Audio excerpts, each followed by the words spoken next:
Jesus Christ and the Holy Spirit, who leads us in all truth. We pause to express our gratitude. Thank you for life, God, and for your kindness towards each of us. Today, we welcome your presence, Lord, and blessings.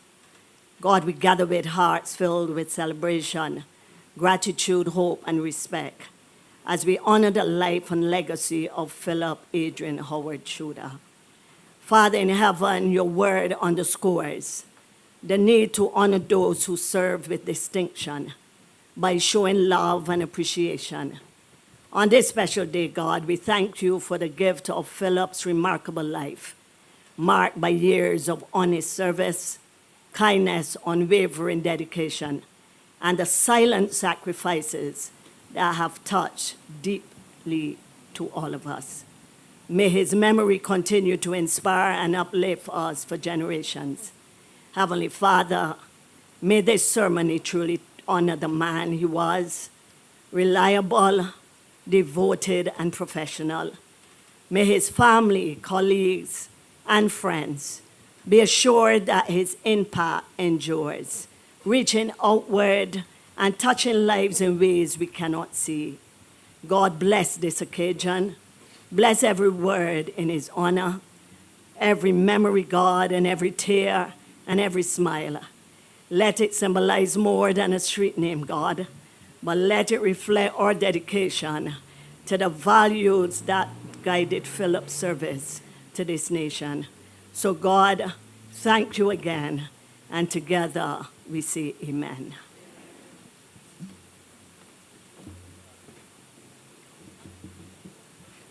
Thank you very much. I want to also, in this moment of reflection, ask you to also take a moment of silence as the Ministry of Transport and Works sadly lost Senior Technical Officer in the Design Services section of the ministry who passed away last Friday, June 26. So in this moment of reflection, I would ask that we just take a moment of silence in tribute to him. Thank you.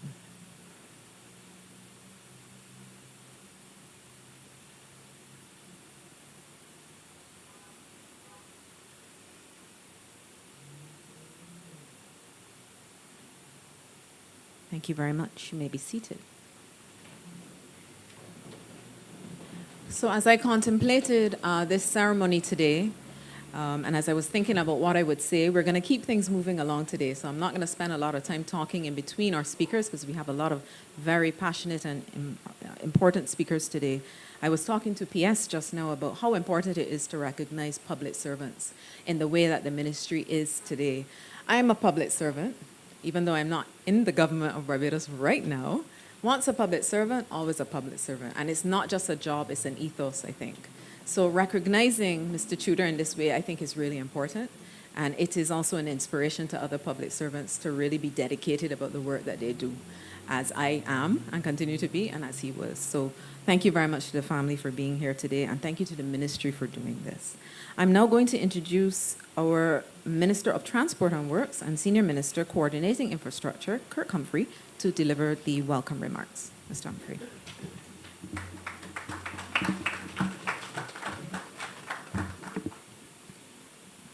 This is always my favorite part, where you raise the microphone. It makes me feel I'm tall. All right, very special good afternoon to all. It's a pleasure to have each and every one of you here. On behalf of the piano, just apologize. She just had to rush and take an important call. So she just wanted me to say that to you. But Honorable Prime Minister, Deputy Prime Minister, other members of the Cabinet who are here, other members of Parliament who are also here, Permanent Secretary, Mr. Bascom, who's here, Head of the Service, Acting Ms. Gail Atkins, who's here, family of the reason we are here, Mr. Tudor, to his wife, Dr. Lysandra Tudor and his son, Alia Tudor. Thank you so much for being here. And also thank you for giving us this opportunity to honor Philip in this way. Other members of the public service, distinguished ladies and gentlemen, all. It is my pleasure to be here with you this afternoon, to be part of this ceremony to honor Philip Tudor. I want to welcome you. As the MC said, this is not really just, I think the prayer. it's not only about a renaming, but this is about honoring someone who's done significant work. And in a way, it is also about honoring all public servants. Because Barbados has perhaps one of the most distinguished public services to be found anywhere in the world, and we should honor them for that. I think that deserves for them a round of applause. I must tell you that I also welcome you because I know these streets very well. I grew up around here. I ran up and down this street many times. I knew MTW workers very well. MTW actually propped up the Pine. Y'all may not know this, but MTW used to visit all the shops, buy the food, all kinds of shops. Buy the food that we were able then to have some money to send children to school, including myself. Visited households, some, MTW men were popular when I was a boy. Not Philip Tudor. But MTW and the Pine really they're so closely linked, and the relationship is one that is sacred and one that means a lot to me. So in that regard, I'm also very honored to have the opportunity to also be here and to say a few words.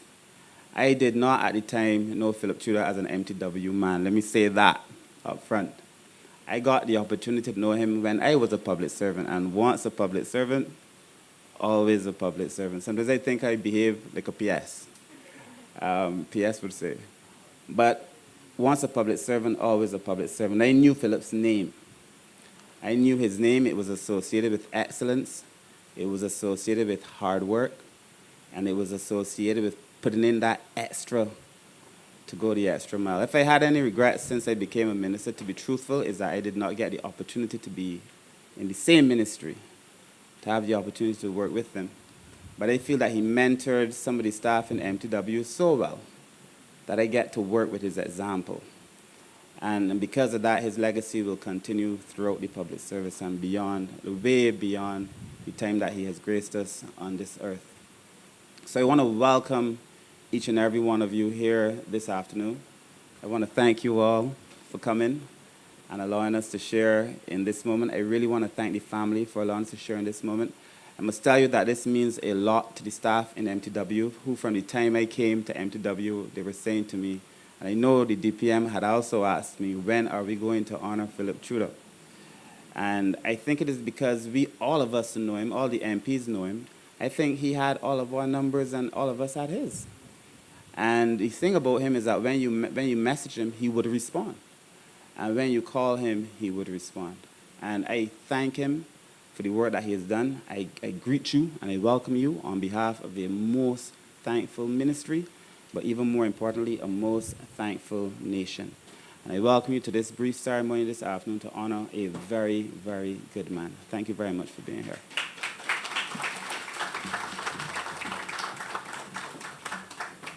Thank you, Minister. I chose the right shoes today then, because if I had worn the other shoes, I would have been at the same height as you, but that's okay. I must apologize. I did not give the name of the person that we also took a moment of silence in honor of. In that moment, I did not say his name. David Linton. He was Senior Technical Officer in the Design Services section, and he passed away last Friday. Another excellent, amazing public servant who we lost just recently. And I know that hit the ministry really hard.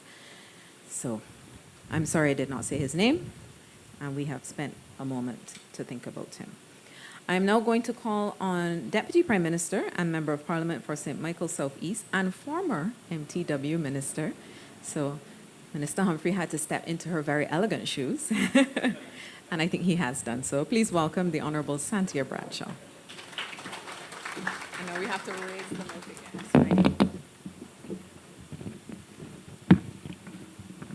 Hang on. Senior Minister has been walking well, is all I can say.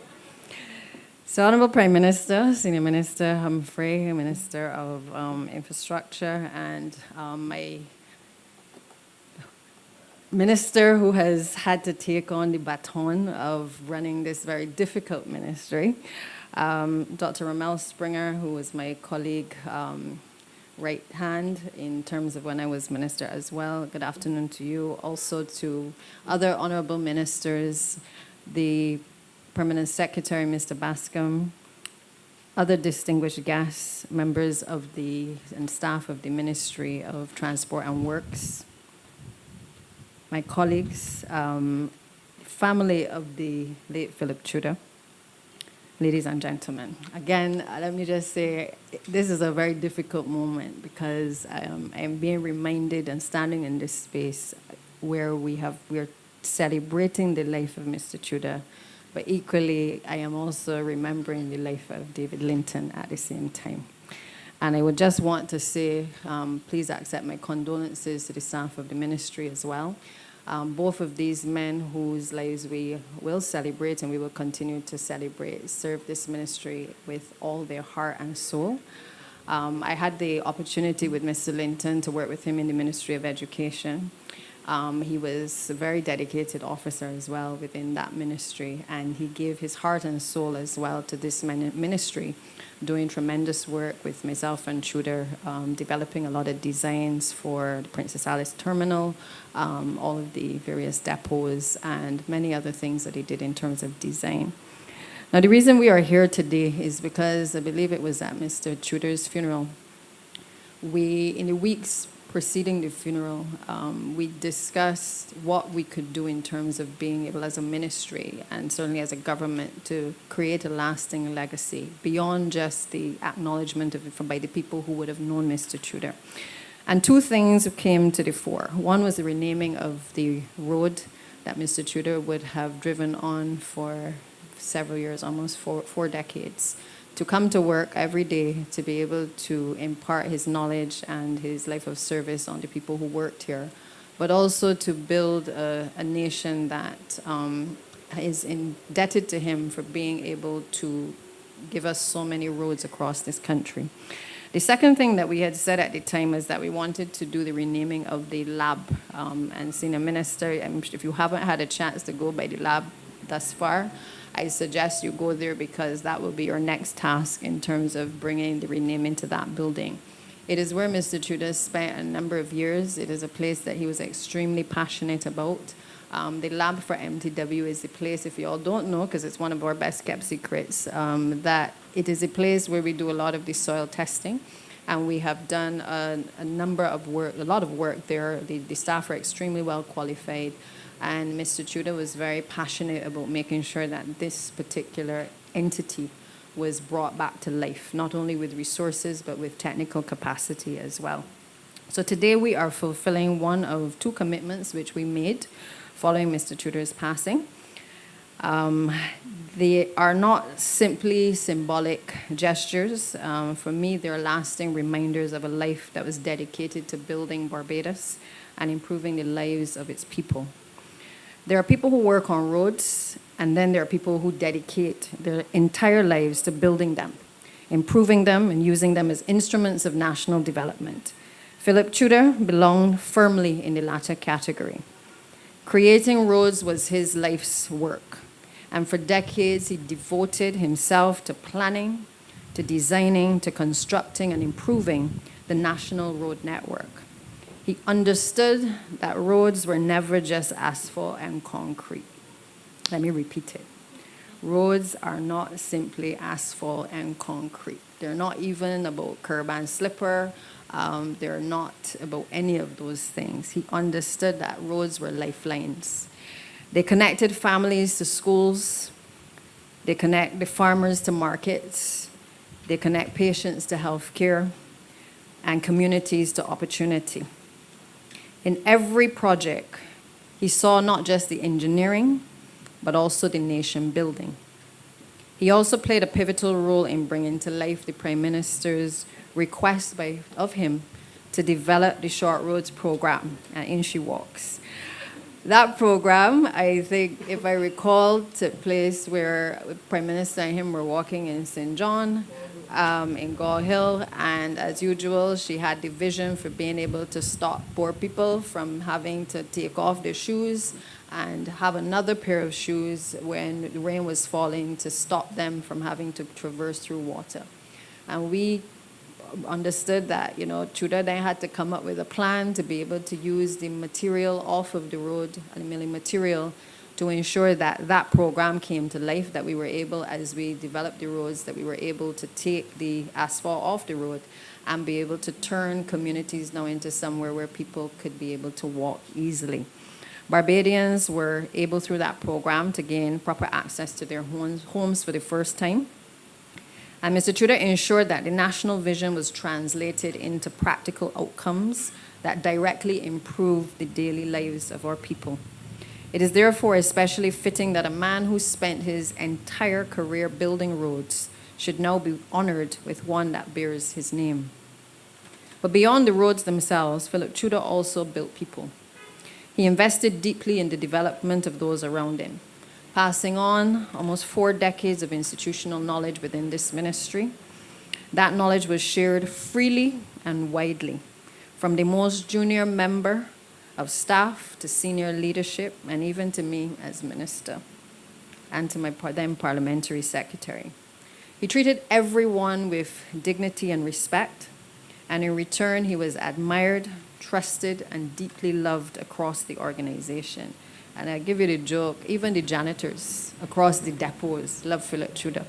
Everybody could recount situations where Tudor was not just firm, but he was also extremely fair as well. A defining part of his leadership was his commitment to field-based learning and decision-making. He believed that infrastructure could not be properly understood from behind a desk. You had to walk it. You had to measure it. You had to see it. You had to feel it. And he spent countless hours in the field, on roads, in the communities, along the water courses, along the drains, and at construction sites, ensuring that decisions were grounded in the reality of our people. For most Barbadians, they would recall that Paris Speaks. Philip Tudor became the public face of all things related to roads in this country, explaining our challenges, the processes, and the successes, while carrying the immense burden of an entire ministry on his shoulders. My relationship with Tudor was built on trust. We established boundaries early. He never minded a call after hours or a WhatsApp message on weekends, and we had a joke that his wife, Dr. Lysandra, who tells me I can call her Lysandra, but I will call her Miss Tudor, would not be upset because she knew that it was the minister on the phone, on the other end of the phone. And the truth is, he responded whether it was early morning, whether it was late at night, or even on weekends. And I really want to thank you, Ms. Tudor, for giving me the opportunity to take away some of your time as well, because it was indeed time well spent. I learned a lot from Philip Tudor. I came to a ministry out of education. I came with a background from law, lots of other things, but I never expected when I was asked to be Minister of Public Works that I would come to understand so many things about road infrastructure. And I remember our visit to Bordens in Ramel's area, where we went to look with Mr. Wendell Patrick, who I don't see here, but who, again, is another stalwart of this ministry. Where we visited this bridge, I remember falling as well, because back then, again, it was early days, and I didn't have on the correct shoes. It was a Sunday afternoon, and I decided to climb down a slope and landed on my bottom. And Mr. Tudor just laughed as he would, and he said, well, you got a lot more of those falls to do, but just make sure you got the right shoes. And I remember in that moment when we were trying to figure out what to do with Bordens Bridge, it was a difficult situation because Ramel at the time was very concerned about the traversing of the people within the Bordens community and the surrounding districts. And while we were there chatting at the bottom of the bridge, which had collapsed a few weeks before, I remember Tudor sharing about this bridge study back in 1986 that had been done, and that the bridge study needed updating. And then he took me on a whole lesson about bridges across the country. He shared all of his intimate knowledge of bridges and what was required. He taught me about the cost of bridges. He taught me about the fact that you couldn't build a bridge without the road, and that therefore there were certain steps that were required in order to be able to almost perfect what we were doing in road infrastructure. you know, people complain a lot. People expect a road has a pothole and overnight you're supposed to just somehow fix it. But not Philip Tudor. Philip Tudor made sure that we all in the ministry had the benefit of his extensive knowledge of what was needed in terms of the preparation and the various steps to make sure that we got it completely right. It did mean that at times it took a little bit longer to get things done. But the one thing that was clear was that he was very clinical in the way in which he approached not just bridge replacements and rehabilitation, but also in the way that he approached road rehabilitation generally. And it was there that I learned how critical it was to prepare these designs in advance so that when funding became available, we could act immediately. I could say without fear of contradiction that that was the day on which I left there and I decided I'm going to really study. And then we later, through the ministry, engaged consultants to be able to look not only at updating the study, and the wonderful team at MTW, some young technicians were able to, and engineers were able to update that bridge study from 1985, but also go on now to be able to engage international experts to help us to do the designs that are necessary to develop the road infrastructure and bridge infrastructure in Barbados. That is also where I came to understand from Philip that with having this knowledge that it would allow us to be able to help data to drive decision making. And I also recall that we and I went to Texas. Prime Minister, you may recall this. We had the idea to be able to introduce roller compacted concrete into Barbados. And myself and Philip went to Texas to see a company that was introducing it to us. He believed in innovation, even when it came at a higher initial cost. He shared with me that when we did concrete roads back in the 60s, those roads were still standing up. And anything technologically that could improve the road infrastructure in this country and allow our roads to last longer, that he was fully committed to making whatever efforts there were to make those changes. I see C.O. Williams here, and I could say even he taught me about crumb rubber. I tell you, I became an expert on all things road infrastructure and drainage infrastructure because of a man called Philip Tudor. And one of the things that he understood about the investment that this country had to make and government had to make was that even sometimes when the initial costs are high, it is what we have to do is to be able to plan very carefully what we're doing so that the investment in terms of long term, that the public can actually see what that investment is going to look like long term. He understood back then too that our capacity in terms of contracting was limited, and that the only way that we were going to be able to catch up on the demands that the public was asking us to do was to expand the number of contractors, expand the techniques with which we were using. And that was one of the things that certainly last few months before he passed that we were working on.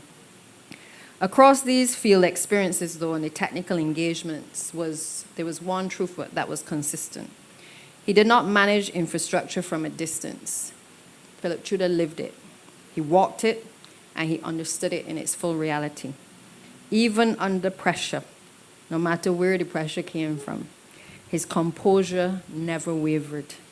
He remained calm when he was challenged, open to reflection, and willing to acknowledge when a position required reconsideration.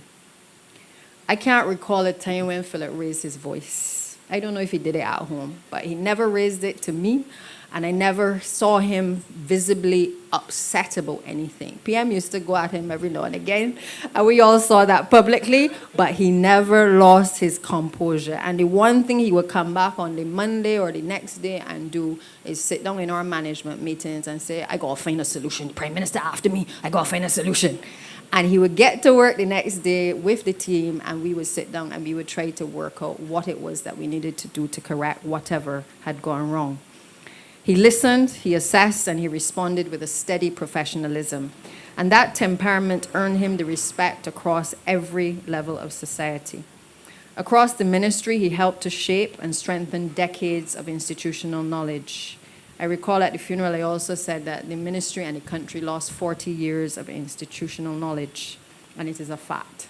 The Ministry of Public Works has had to be rebuilt, not just while grieving, but it has had to rebuild its institutional capacity and its human resource capacity as well. From the janitors to the senior leadership, he was respected and he was valued. And he created an environment where people felt seen, heard, and a part of a shared mission. Those who worked closely with him recall a leader who was approachable, solution-oriented, and deeply committed to excellence. He inspired major national infrastructure works across the island and consistently pushed teams to deliver their best.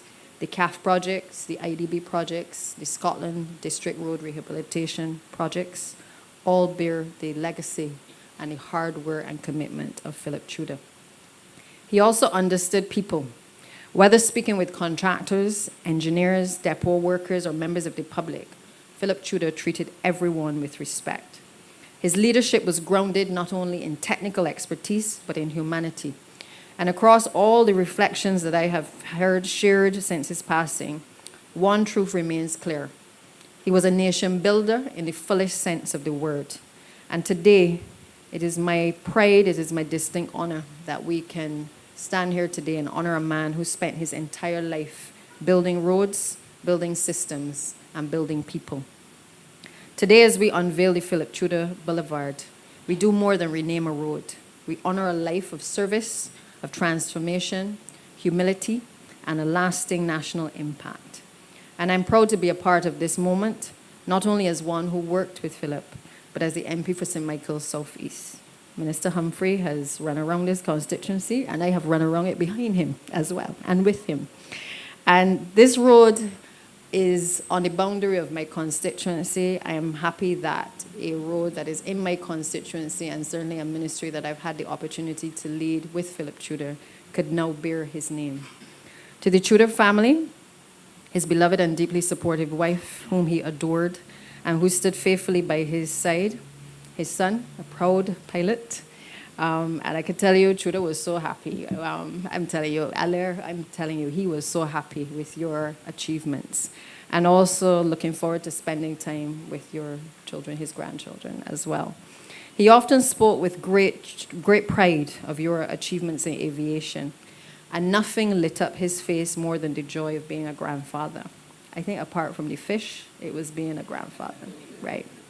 Actually, that I will tell you all this quickly. For all of the public servants who work really hard, right? Philip kept an aquarium in his office. And I think he did so because, again, a man who was doing so much work and always so busy needed time to be able to just have a little downtime where he could just watch these fish and just relax.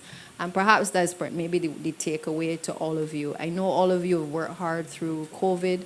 Sometimes we push you as a government to work above and beyond the call of duty because we know how much is at stake. Prime Minister pushes us too, so in turn we pass it on to you as well. But it is always from a good place to be able to see the best and to get the best out of our people and to get the best out of Barbados. And I think that in all that you are doing, in all that you are trying to accomplish in the ministries, I would urge all of you to take some time for yourselves and for your families. Because in the end, while we pay tribute to Mr. Tudor, we cannot forget that Mr. Tudor's family shared him with us and gave us a wonderful opportunity to have a gentleman and a man who has committed so much in terms of his life of service to this ministry and also to the country. So this evening, I stand proudly, not only as MP, but former minister, and certainly as a member of this government, to be able to honor his life. And hopefully at the appropriate time, we can also honor, while some of our workers are alive as well, Prime Minister, that we can take the opportunity to really start to honor a number of the civil servants while they are alive, so that they can be truly recognized for their contributions and be a part of the celebration. Not when they retire, but I think an acknowledgement while many of you are also alive. So again, thank you very much, and I hand over back to you, Madam MC. Thank you.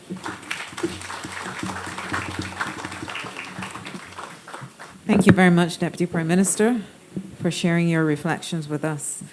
It's true, a road is not just asphalt and concrete. And Mr. Tudor was not just an engineer. So thank you very much for sharing that.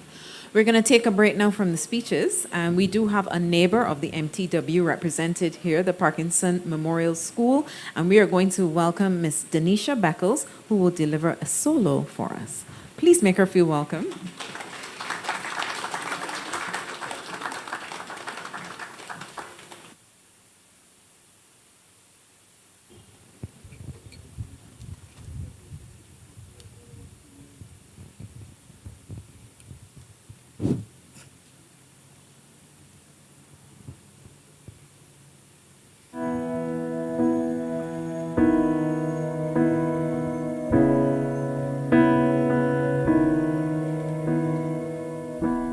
As I lay me down, heaven hear me now.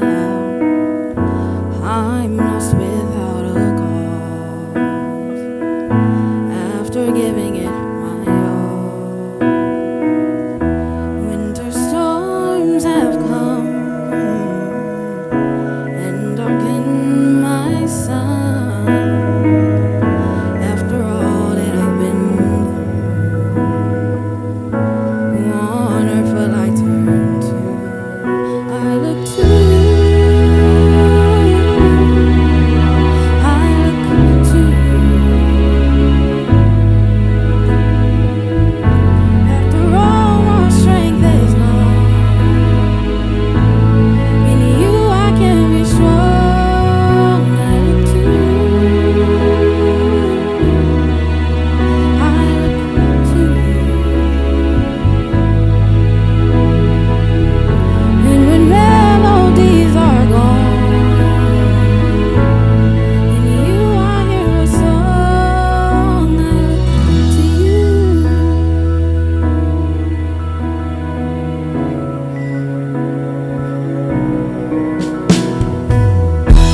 After losing my breath, there's no more fighting left. Singing to rise no more, searching for that open door. And every road that I've taken led to my regret. And I don't know if I'm gonna make it. Nothing to do but lift my head. I look to you. I look to you. After all my strength is gone, in you I can be strong. I look to you. I look to you. And when melodies are gone, in you I hear a song. I look to you. My levees are broken, my walls have come tumbling down on me. The rain,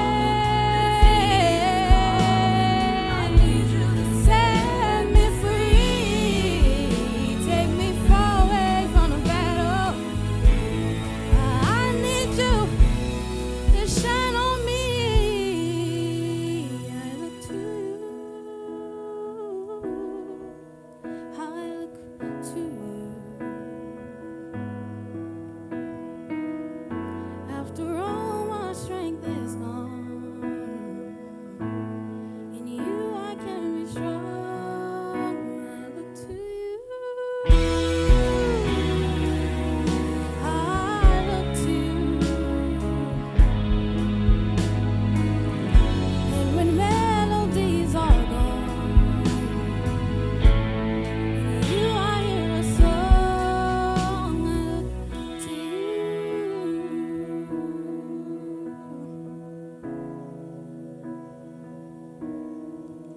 I look to you.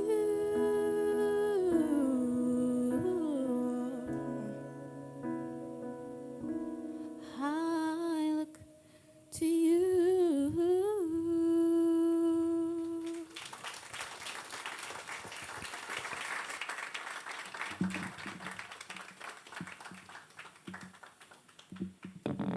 Don't know why she's making that face at me. You did a great job. Give her another round of applause. She's looking at me like, I don't know. And that is not an easy song. So great job, Denisha. Thank you so much. We are now going to welcome Denise Smith. She's Finance Officer in the Ministry of Transport and Works, and she will deliver a tribute to the late Philip Tudor.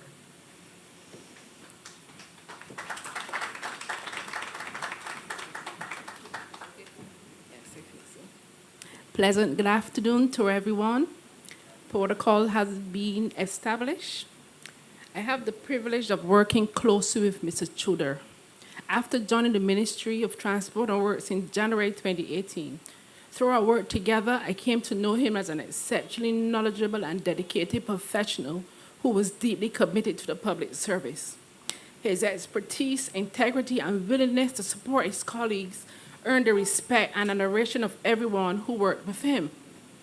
I will always treasure our final conversation the day before his illness, when he visited my office to discuss the submission of the estimates. We double-checked and confirmed the accuracy. The conversation continued until after 5 p.m. as we discussed several other topics for about an hour. At that time, sadly, I had no idea it would be my last and final hour with Mr. Philip Tudor. Mr. Tudor served both the ministry and the country with distinction. His professionalism and presence will be greatly missed. May Mr. Tudor continue to rest in eternal peace. Thank you very much. That was hard on me because I was the last person that saw him that Friday evening. Thank you.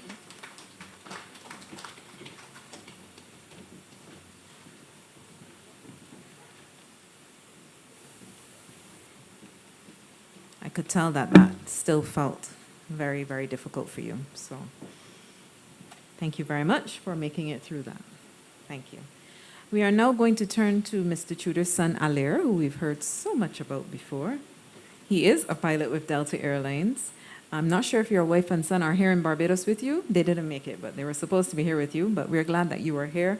And I'm sure he is honored to be here for this renaming ceremony in honor of his father. Please welcome Alair Tudor as he delivers remarks on behalf of the family.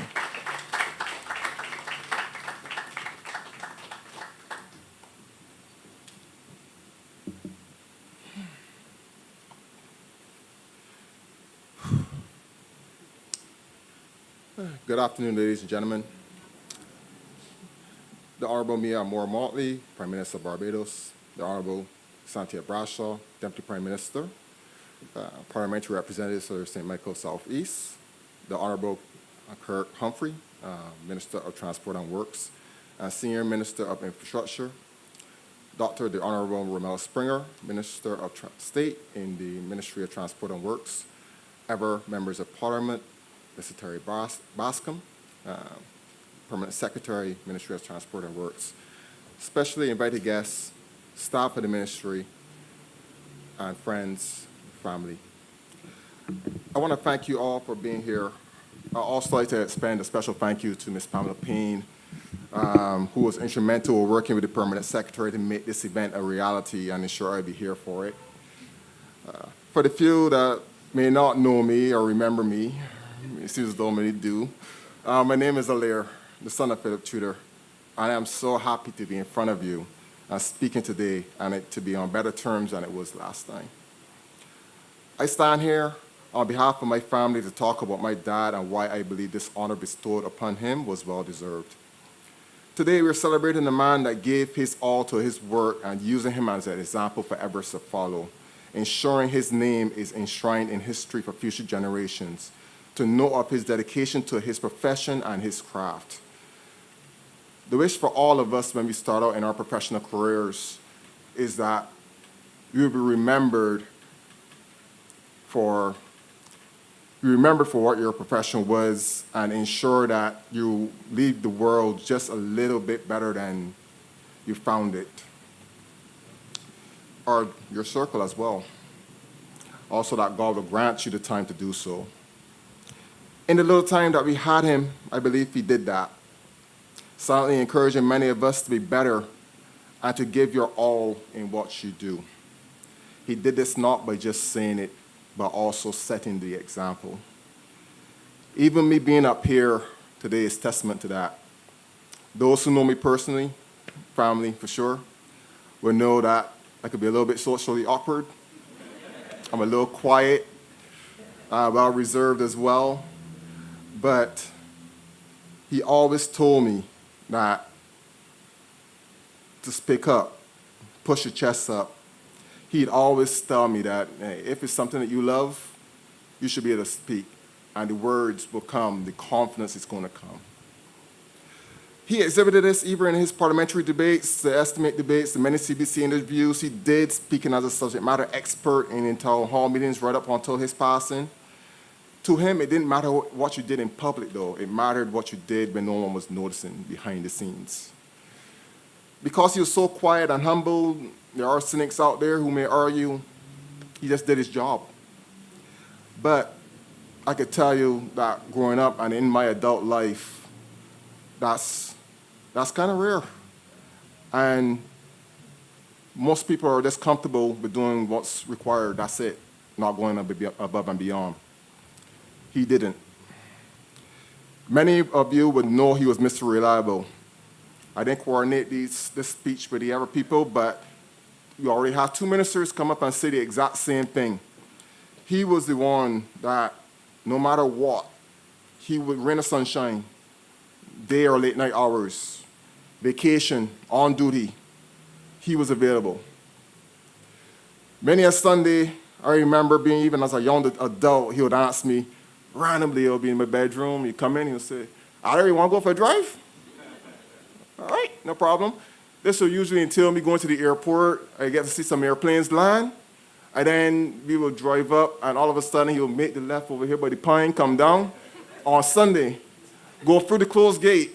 He'll say hi to the watchman or whoever it is. He'll pick up a bunch of fowls, walk them back to the car, throw them in the car, and he'll work on them at night.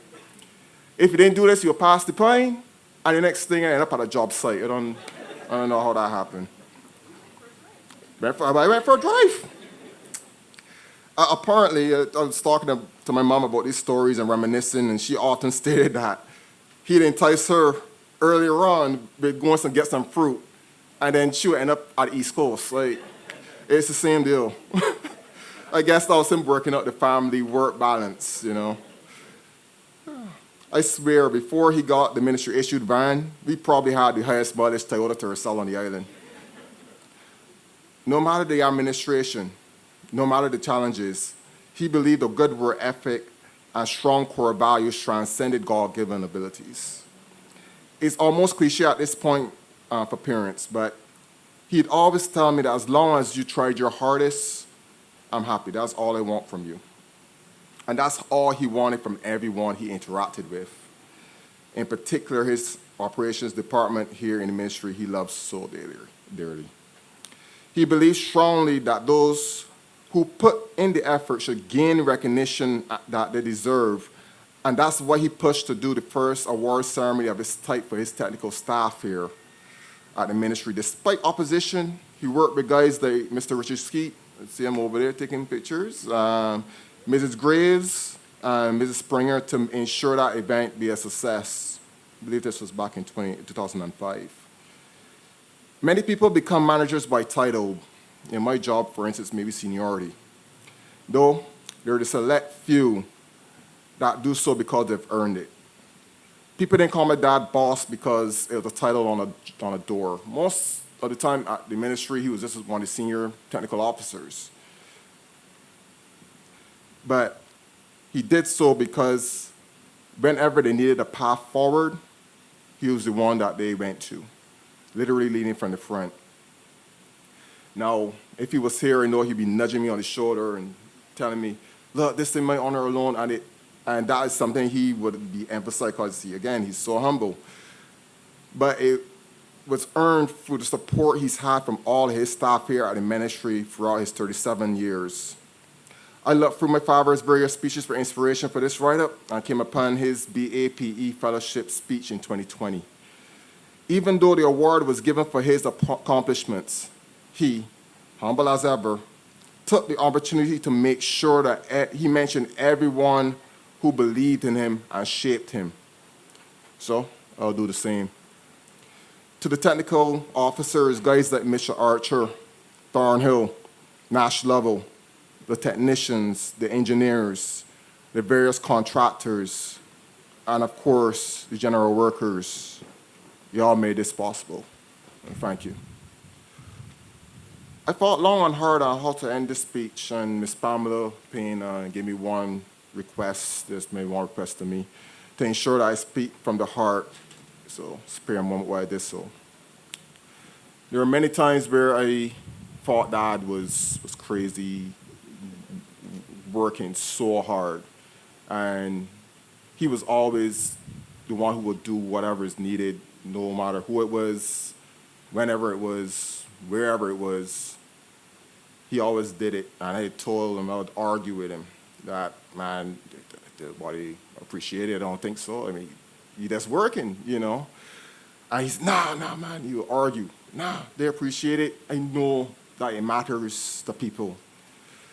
Yeah, there was a time where we was arguing about it very recently, and he said, this was while he was asking her about begging my mom for 2 more years because he wanted to really see the Scotland District project, and I believe it was the Highway 7 project that he was really trying to get started and work on.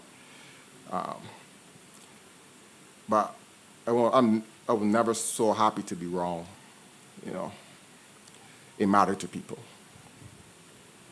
For all of the long days where I had to get picked up by co-workers after school, shout out to Junior up there, you see ya.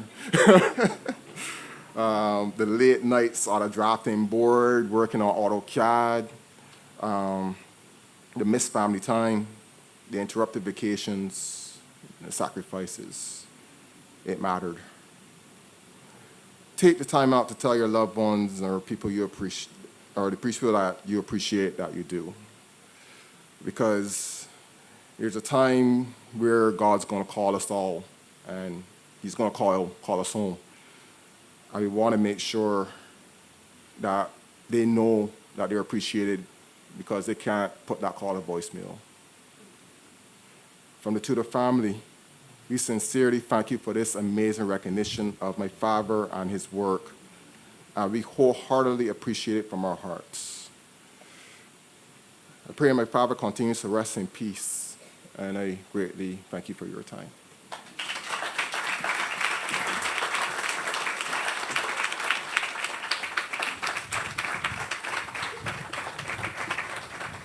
Thank you so much, Alair.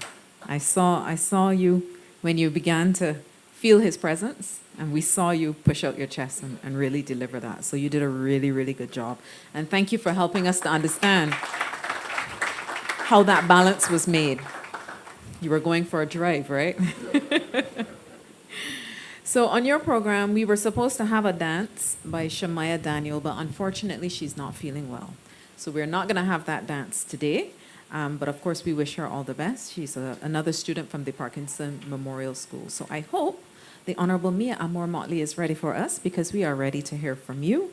Ladies and gentlemen, please welcome Prime Minister of Barbados, the Honorable Mia Amor Mottley, to give the feature address. Thank you very much, Madam Chair. To Mrs. Tudor and to Alair, to the wider family of both Philip in the public service and Philip in the personal family, because the man who was described to you here today made everyone his family. And if there is one common theme running through everyone's speeches, it is the humanity of Philip Tudor. I perhaps have come to understand that when you speak last, almost everything has been said. But when you are speaking about a good man, there is never enough said. My memories of Philip go back to being a young minister 31 years ago. You add the numbers, he would have been a young officer. And in a very real sense, we worked well together, because in those days, and for young MPs, I need them to understand how easy their life is now. But in those days, trust me, with an opposition of 10 and a government of 14 or 16 or whatever it was not easy pickings. And you had to fight to be able to get services done in your constituency in a very real way. And that fighting taught you from early that you don't start with the chief technical officer. So what I say today does not refer to Philip Tudor, the chief technical officer. It referred to Philip Tudor, the man down the ranks, who helped me, the girl, down the ranks. And out of that, we developed a healthy relationship that withstood my period of gestation in opposition. Philip treated everyone with dignity. And Alair, you said that his commitment was the same across administrations. I can attest to that. In fact, for many years, I genuinely did not know, and probably still don't, who Philip supported politically. And it didn't matter. It did not matter, because he was the consummate public servant, and he was the consummate professional. But above all else, he was human. He was fair, and he was a man always who displayed heart. I say publicly for the first time that many people don't know that it was probably in my interactions with Philip in 2016 and 2017 that the shape of the Barbados Labour Party's manifesto, without his knowing it too, started to take root. And much of what Santia described as a learning experience, for me too, it became a learning experience. Because while I may have served as deputy chair of PPC under Owen Arthur, I never had the opportunity to work in an infrastructural ministry. And I'm not an engineer, but I am an advocate and I have strong views. And Philip and I learned to negotiate that very, very clearly and very happily. Yes, he never raised his voice, and yes, I may have been demanding, but he always knew that I never held him in mind, and there was never any malice. And that what we were simply trying to do was to make it easier for the people who we serve. I want to carry you through a few visits, because in that we better understand the man. When I talked about standing up and learning, it was often at the bottom of Military Road by the Scots household, which had perennial problems. And even though I was in opposition, Philip helped to solve those problems for us and laid the foundation certainly to complete it when we came back into office. Because as you know, the water would come down Bushall Main Road and go through the back by Review Road and settle right there by the back. Philip helped me solve that. When we went to Gall Hill, Santia referred to it. And Charles is not here because he's at a funeral. If not, he would be here. And I speak on his behalf too as we walked through Gall Hill. I think, Roy, you were with us that afternoon as well. And we determined, yes, there is a strong deficit of roads that had not been done for the better part of 6-7 years before we came into office. And those highways were in a difficult state. God knows the public has reminded us about it over and over and over. But the country suffered from two things. One, not only having those main roads and highways done for 6 or 7 years because of lack of funds, but also the fact that during lockdown, no roads were built because it just couldn't do the work during lockdown. So that the cumulative impact then combined with the other issues that we are facing in today's world with the climate and the intensity of rainfall and the backing up of drains and wells because we no longer have a plantation system across the island working at optimal levels, meant that there was more than enough to command the government's attention on simply fixing the main highways and byways. But Philip understood when I put the question to him as we walked through Gall Hill, that to do that without addressing the small roads, without addressing the cart roads, without addressing the tenantry roads, that we would be doing a disservice to the taxpayers who in fact were financing also the major highways and byways. And Santia spoke about the all too often told story about us wanting to ensure that people don't have to walk about with 2 pairs of shoes just to be able to get in and out of their house.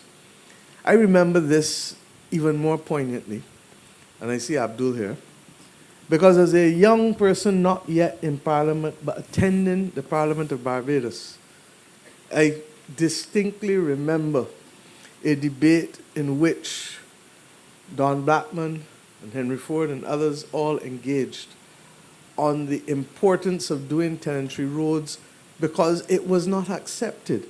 But even as they debated, nothing happened for many decades. We got a few roads done when the urban first started and the rural first started initially.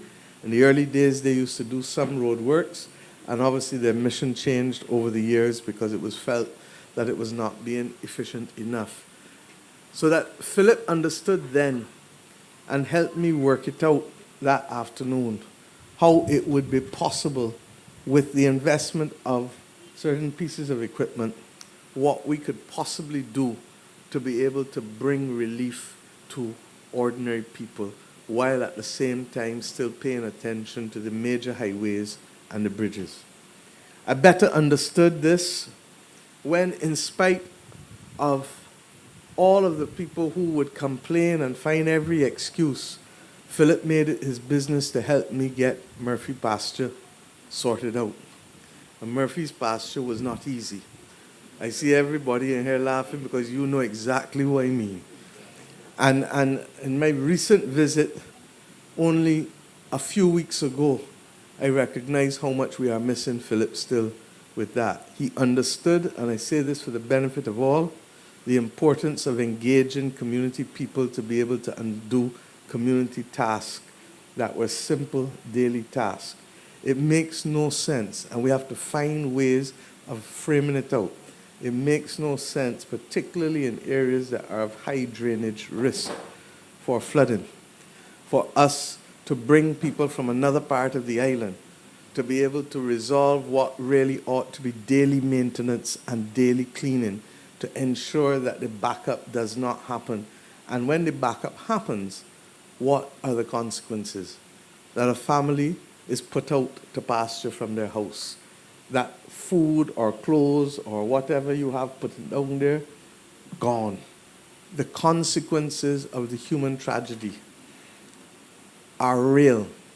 And Philip never let that escape the recognition that there needed to be a sense of urgency. It is true that my urgency might have been twice most, but he often met me most ways when it came to that. And I'm happy that we were able, for the second time, because this was first done under Dame Billy. And the important thing is, even as we finish it now, Minister Humphrey, that there be put down a proper part and proper stanchions to ensure that people do not put themselves in the way of harm again by going back where others went and suffered over and over and over. But the last real memory that comes to my head, not chronologically, but when I realized and started to step back on the pace with him a lot, was when we went to Coach Hill. And you may not even have known that day. When we walked down, went down to Pot House, after about 10, 15 minutes, I said, where Philip is? I don't know where Philip is. Philip started to take in with bad feels, and he stayed halfway up the hill, because obviously to go down the hill, you had to come back up. And I then understood then that day for the first time how acute the difficulties were that he was experiencing. In spite of that, Philip refused to stop or slow down, even when we spoke about it. And the truth is that I think Philip appreciated the fact that it wasn't working for the government or the prime minister or anybody so.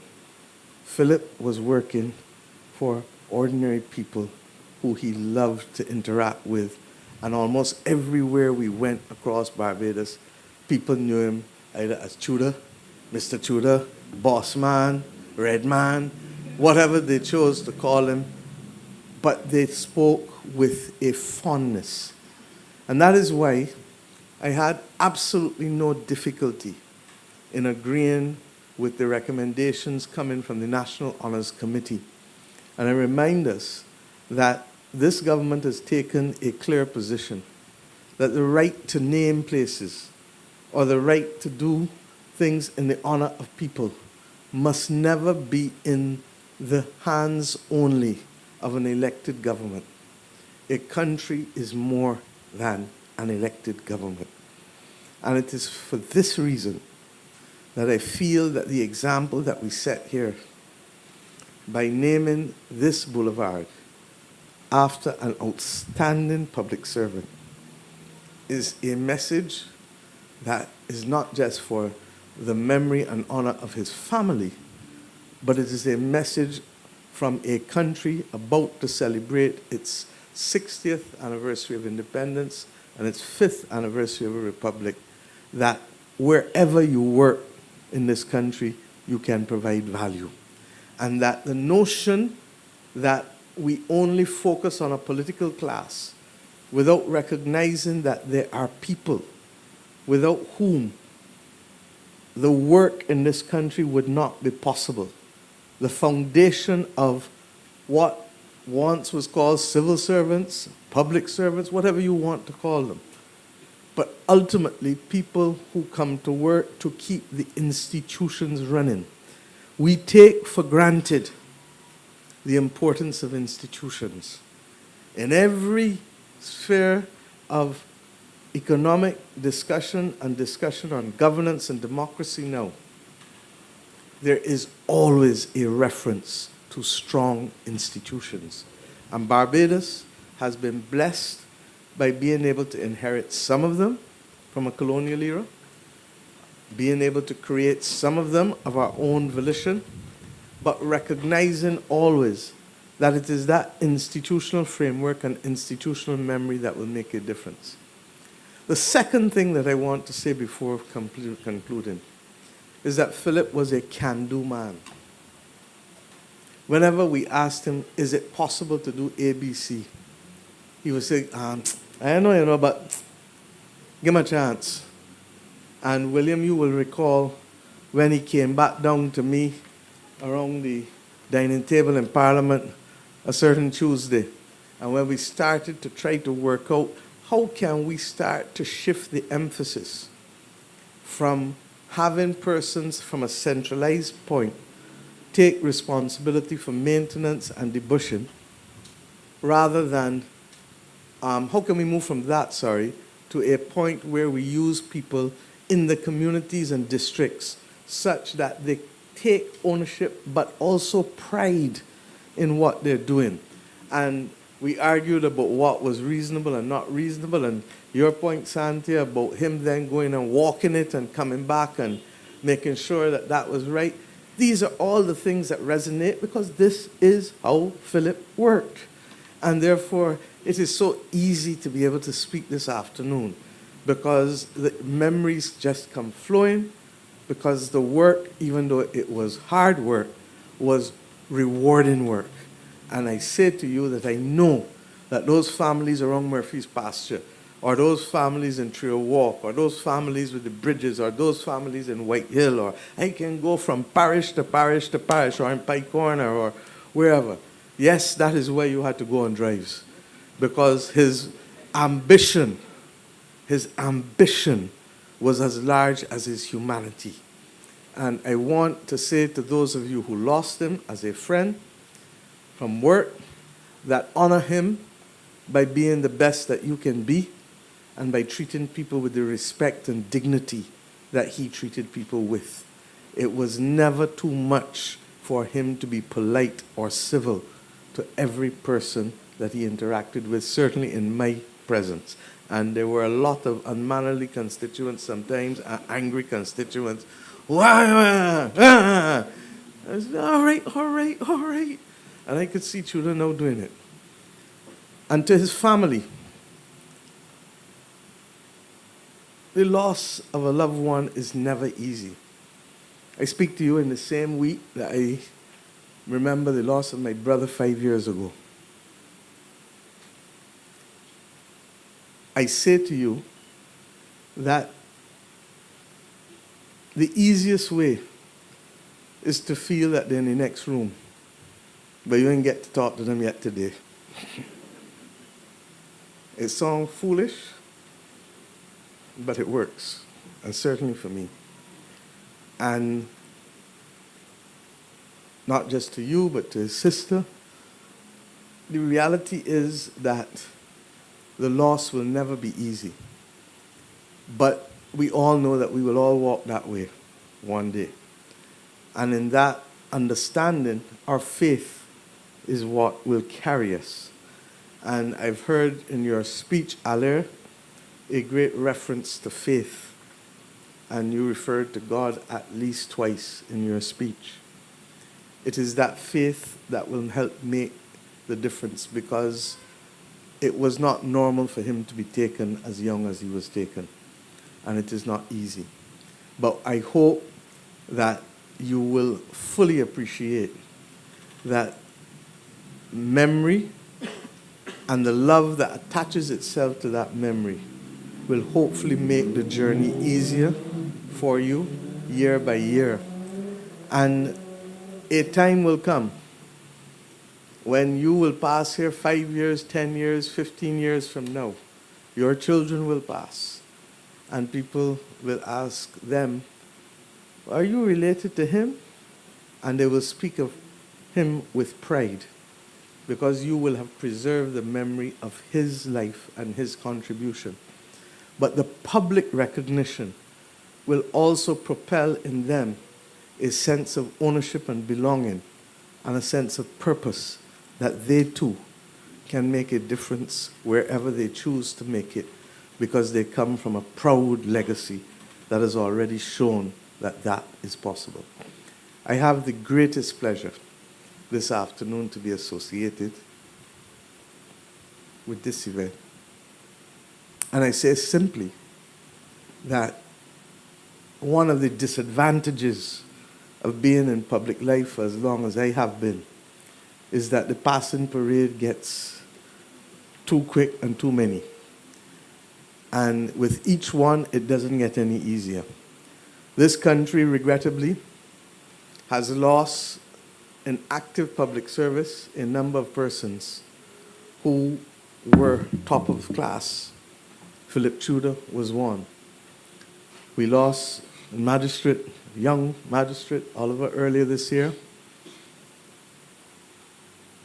We lost the head of our military intelligence unit at the Barbados Defense Force, who was an outstanding public servant. And we lost also an outstanding young lady in Dr. Shelley Ann Cox. It is, yes, a reminder for balance, but at the same time, none of those people who I knew and referred to would ever slow down, because they were driven by a purpose of wanting to do better and be better. And that must still be our guiding spirit, because without purpose, we have no proper existence as human beings. And AI is going to remind us of that very shortly if we don't understand that purpose is critical to sanity and the integrity of the human body. I thank you for sharing him with us. I thank those of you at the Ministry of Public Works for supporting him and working with him and not causing him ever to say to me, Prime Minister, I want to change ministries. Not once. And I've had enough people tell me that to know that that is an unusual experience as well. So let us give thanks for his life, and let us ensure that we place at the right time his story as we reflect on those who contributed to the building of this great nation of ours. Thank you, and God bless Philip Tudor.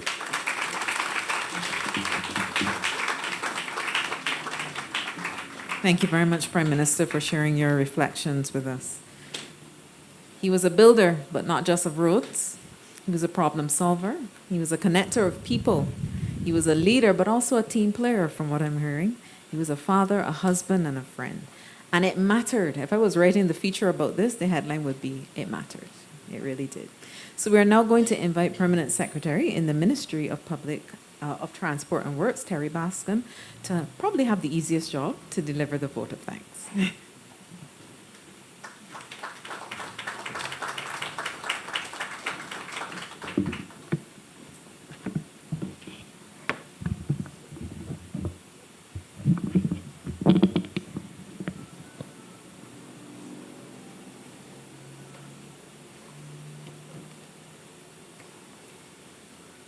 Good evening.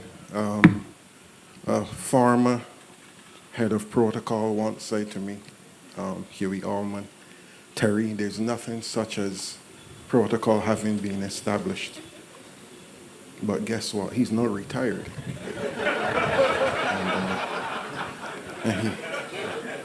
and he's not among us. So protocol having been established.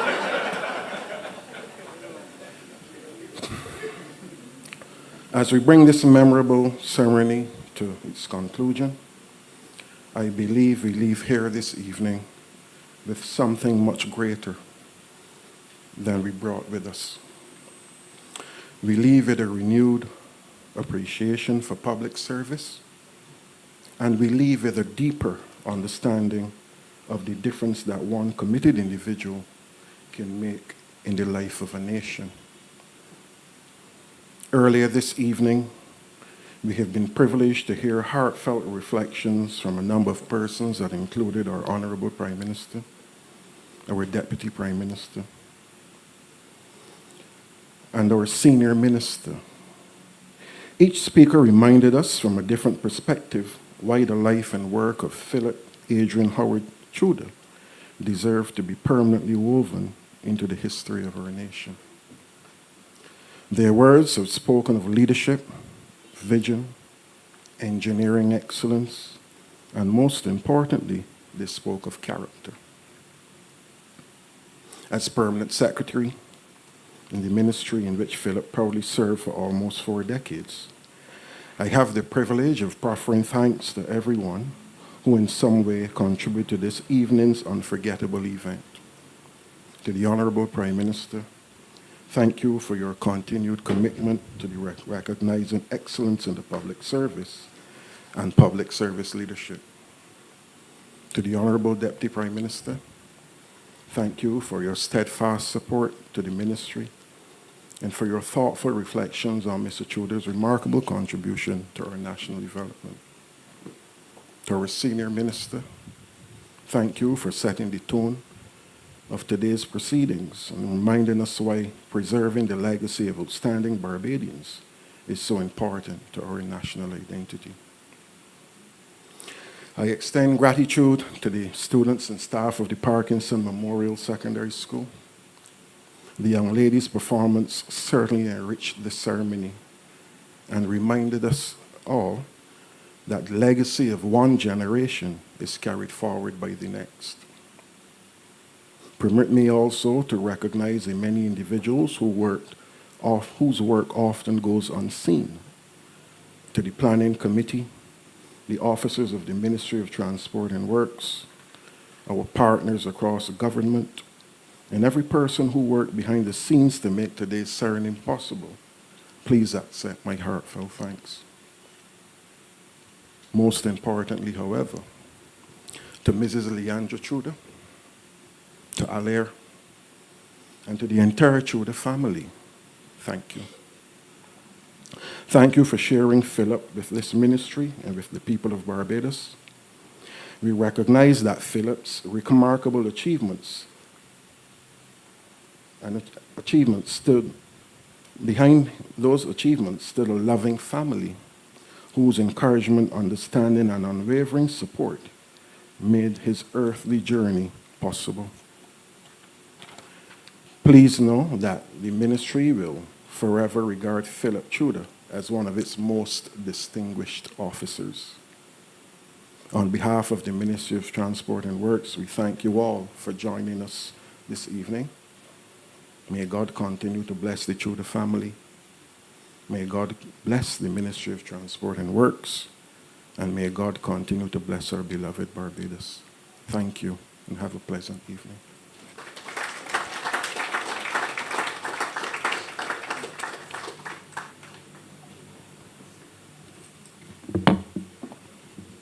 Thank you very much, Mr. Bascom. So now we've come to the most significant aspect of this evening. It's the official unveiling of the Philip Tudor Boulevard. So I'm going to invite Prime Minister, the Honourable Mia Amor Mottley, Deputy Prime Minister, members of Parliament, constituency St. Michael South East, the Honourable Santia Bradshaw, Minister of Transport and Works, Coordinating Infrastructure, Senior Minister, Honourable Kirk Humphrey, Minister of State in the Ministry of Transport and Works, Dr. the Honourable Romel Springer, wife of the late Philip Tudor, Dr. Lysandra Tudor, and their son, Alair, other family members. Please join us as we go over to unveil the signage on the outside. Now, we don't want everybody on the road, but we do invite anyone who would like to come and view the unveiling to just come along on the outside as we go over to do the official unveiling. And of course, the media will be making their way over. So please allow our specially invited guests to move first, and then everyone else can go over to the other side to follow. Thank you.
Ready?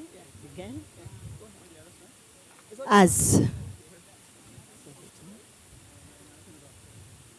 As this street is named in honor of Philip Adrian Tudor, Lord, we ask that it represents a living symbol of inspiration. May all who walk, drive, or bike here be reminded that true greatness is defined not by titles or riches, but by the lives we influence and the love we leave behind. Lord, bless this street to be a place where kindness abounds and hope remains ever accessible. God guide everyone who comes this way. May this street shine as a beacon, a gentle reminder that a single life lived with purpose can touch and change many others. So God, as we dedicate this street to honor a son of this nation, may the name Philip Tudor Boulevard inspire the vulnerable, encourage the shy, and fill every step with the spirit of hope, joy, peace, and a passion for possibilities. Let it be a path where young hearts dare to dream, where communities come together in love, and where stories of success inspire future generations. In Jesus' name, amen.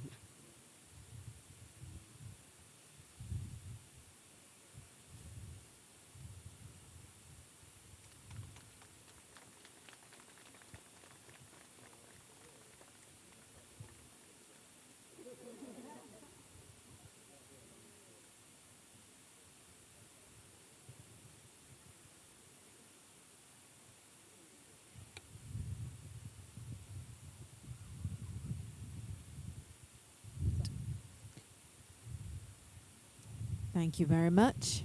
And we have unveiled the sign. It is officially the Philip Tudor Boulevard. Thank you very much, everyone, for joining us today. And once we are finished with our pictures, please feel free to join us for refreshments by the tents on the right. Thank you so much for coming today, and have a wonderful evening.